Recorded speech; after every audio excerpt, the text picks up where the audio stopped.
Pada pagi hari ini saya akan menyampaikan informasi tentang kondisi asam dan basa di dalam tubuh manusia ya. Yang mana tubuh manusia itu supaya dalam keadaan seimbang harus distabilkan kondisi asam dan basanya. Nah, pertanyaannya apa sih asam dan basa itu? Ya, di sini saya akan menyampaikan dari sudut pandang pengobatan konvensional dan pengobatan klasik holistik.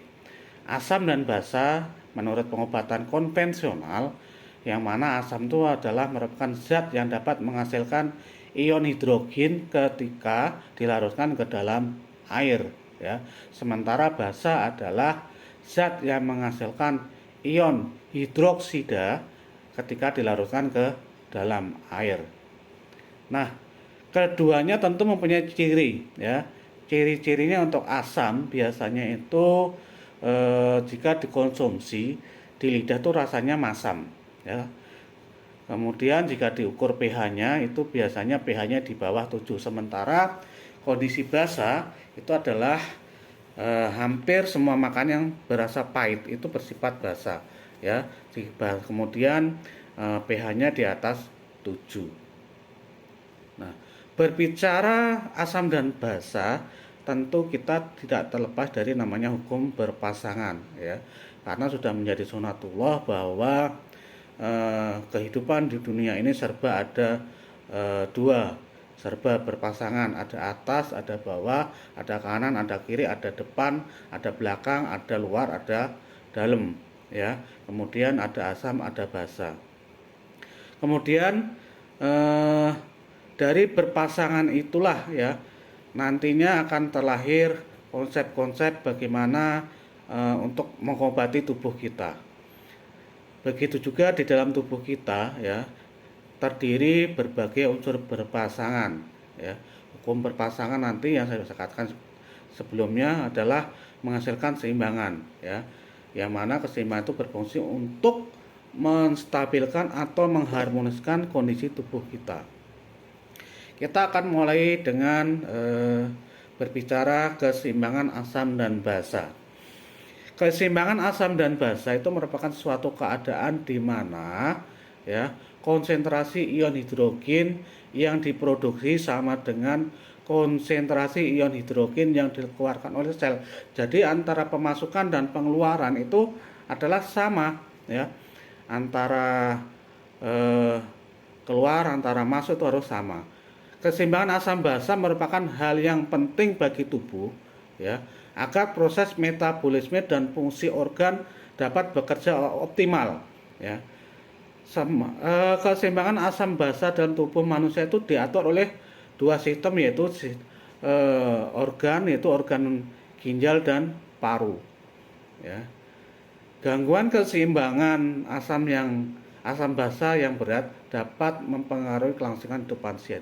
Jadi begitu pentingnya ya, apalagi di dunia pengobatan yang berhubungan dengan pasien itu kondisi asam dan basa kita harus tahu bagaimana supaya nanti bisa meresepkan buat pasien kita tentang manakala ya kondisi asamnya tinggi maka harus diturunkan, jika kondisi basanya tinggi maka harus diturunkan supaya tetap keseimbangan. Dalam menjaga kesehatan sama artinya itu menjaga keharmonisan ya. Keharmonisan itu ibarat kehidupan rumah tangga yang mana yang terdiri dari suami istri yang mempunyai karakter yang berbeda.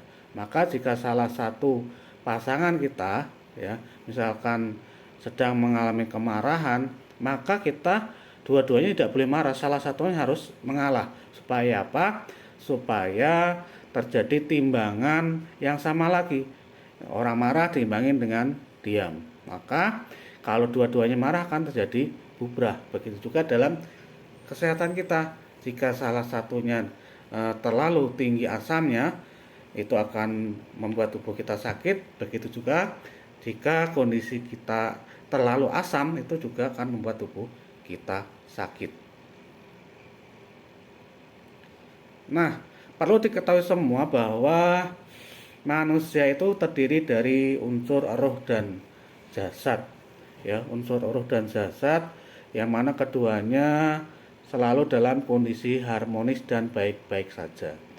Keterkaitan sifat asam dan basa, tentunya pembahasan kita harus mengenal bentuk fisik, ya, bentuk fisik manusia, ya, yang mana bentuk fisik manusia itu adalah tubuh.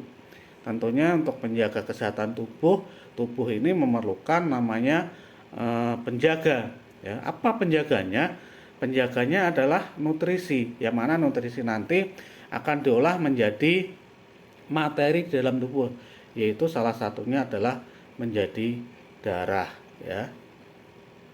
Nah, kadar asam basa dalam darah kita itu biasanya dimulai dari skala 0 yang sangat asam hingga skala 14 yang sangat basa, ya.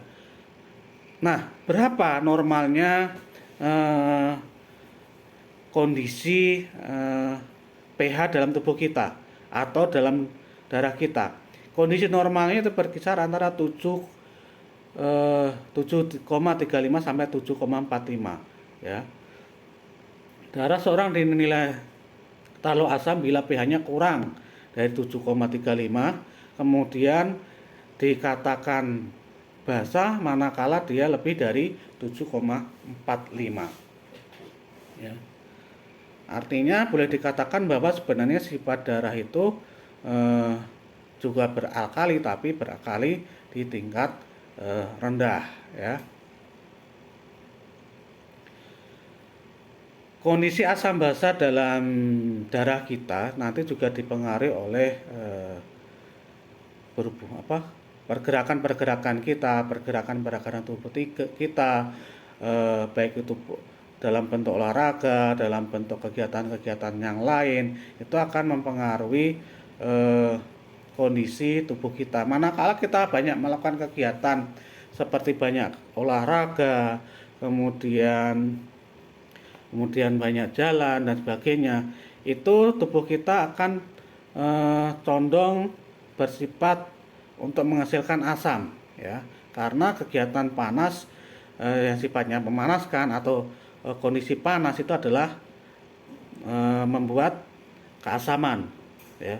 Selain itu pula emosional yang tinggi, emosional yang berlebihan itu juga akan berpengaruh terhadap perkembangan asam dan basa dari tubuh kita, pada tubuh kita, ya. Yang mana emosi yang berlebihan itu secara psikis adalah karakter yang bersifat panas, maka dia juga akan menimbulkan sifat asam. Sementara emosi yang diam, penyabar, itu dia akan menghasilkan reaksi tubuh yang alkali atau basa. Dari sudut pandang pengobatan klasik, ya, asam dan basa ini ada beberapa hal yang harus kita ketahui supaya kita bisa memberikan penanganan dalam pengobatan, ya. Tentunya yang pertama kali wajib kita harus tahu karakter manusia, ya. Perlu kita ketahui bahwa semenjak lahir, semenjak roh itu ditiupkan, karakter manusia sudah mulai terbentuk, ya. Ada dua karakter manusia, yaitu sifat panas dan sifat dingin. Jika kondisinya panas, maka akan membentuk keasaman dalam tubuh kita. Sementara jika kondisinya dingin, itu banyak membentuk basa dalam tubuh kita. Karakter manusia yang merupakan bawaan dari lahir atau bawaan genetik itu berbeda-beda, ya. Ada dua orang tipe dan karakter manusia itu panas dan dingin, ya. Jika tipe manusia panas atau banyak melakukan kegiatan, ya, kemudian metabolisme tinggi, itu adalah menandakan karakter yang panas. Maka dia akan menghasilkan banyak asam, ya. Sementara kalau orang pendiam, menyabar, itu dia akan banyak menghasilkan sifat alkali.